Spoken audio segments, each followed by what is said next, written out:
Bonjour à vous, bonjour à tous et bienvenue dans ce journal du bonheur en version siphonnée. Donc la siphonnée que j'ai eu la chance de rencontrer aujourd'hui, elle est dans le Perche. Je l'ai rencontrée sur un tournage et elle est écrivain, elle est auteur avec un E ou autrice, diront certains. En tous les cas, Alexandra Pasquet-Schurder a écrit Les Tamalous. Elle va nous en parler, elle va surtout nous parler de l'aventure qui l'a amenée à sortir son premier livre et à changer de vie. En fait, c'est né à la suite d'une rencontre avec une dame qui attendait un rendez-vous galant, place du Gérald Leclerc à Paris. Elle avait 70 ans, on aurait cru qu'elle en avait 15 ans. C'est pas souvent des héros, c'est souvent des rôles secondaires qui sont là pour être soit le grand-parent bienveillant, soit la belle-mère acariâtre. Mais moi, je voulais que ce soit eux qui soient les héros et qui vivent les aventures. Et donc cette dame, que j'ai vue 15 minutes dans ma vie, est devenue un de mes personnages. Ouais.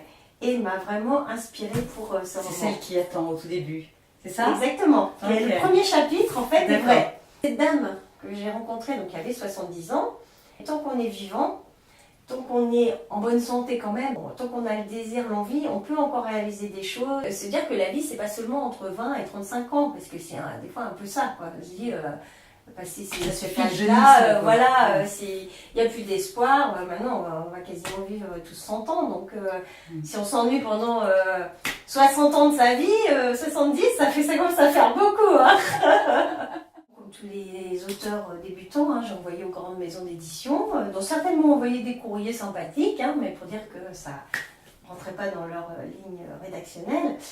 Et puis bon, après, j'ai rencontré mon mari, j'ai eu mes enfants, enfin j'ai fait d'autres choses. En fait, c'était une formation.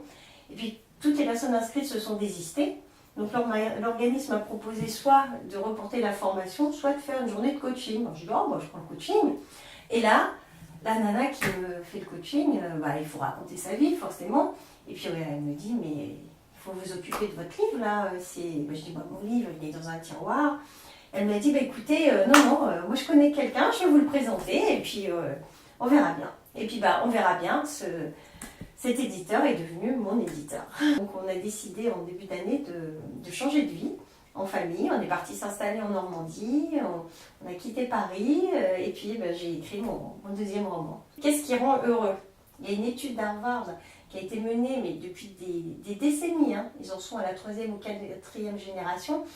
Quel que soit le milieu social, les conditions de santé, tout, c'est toujours les relations humaines, les liens qu'on a su créer avec les autres, c'est toujours ça qui fait la différence. Je veux gagner de l'argent, je veux être connu, mais c'est pas ça qui fait le bonheur. Ce qui fait le bonheur, c'est ce qu'on est en train de faire, c'est d'échanger, c'est de partager. Ouais.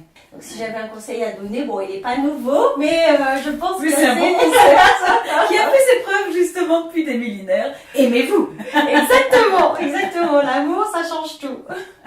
Merci beaucoup Alexandra. C'est moi, bonne journée. Et merci aussi pour le livre, j'ai hâte de lire le deuxième. Il arrive bientôt.